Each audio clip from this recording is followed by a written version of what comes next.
ఈరోజు మనం మాట్లాడుకోబోతున్న సినిమా పేరు 'రజార్'. ఒక సాధారణ థ్రిల్లర్ అనుకున్నా, కానీ ఈ సినిమా చూస్తున్నంత సేపు మీకు ఒకే ఫీలింగ్ వస్తుంది.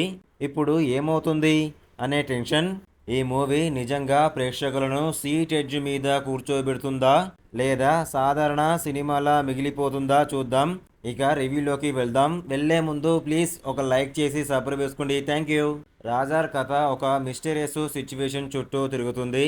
ప్రధాన పాత్ర ఒక సాధారణ జీవితాన్ని గడుపుతున్న వ్యక్తి, కానీ ఒక అనుకోని సంఘటన వల్ల అతని జీవితం పూర్తిగా మారిపోతుంది.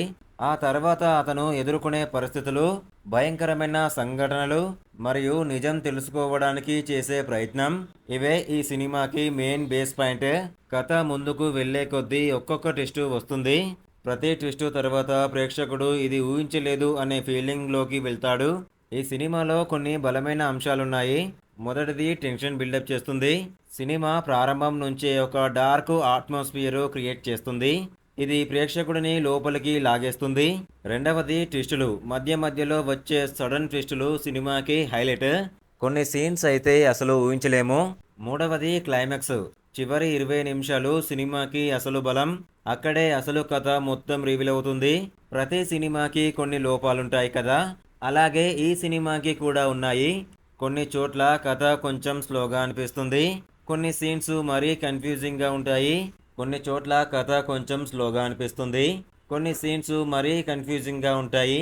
ఎమోషనల్ కనెక్ట్ ఇంకా బలంగా ఉంటే బాగుండేది. మొత్తం మీద రజార్ ఒక డార్క్ థ్రిల్లర్ ఎంటర్టైనర్ అని చెప్పొచ్చు. కథలో కొన్ని లూప్స్ ఉన్నా కూడా ట్విస్టులు మరియు టెన్షన్ బిల్డప్ సినిమాని చూసేలా చేస్తాయి.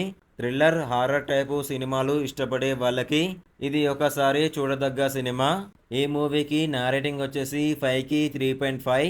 మీరు కూడా రజార్ సినిమా చూసారా? మీకు నచ్చిందా లేదా బోర్ అనిపించిందా కామెంట్లో చెప్పండి. ఇలాంటి మరిన్ని రివ్యూల కోసం ఛానల్ని సబ్స్క్రైబ్ చేయడం మర్చిపోకండి.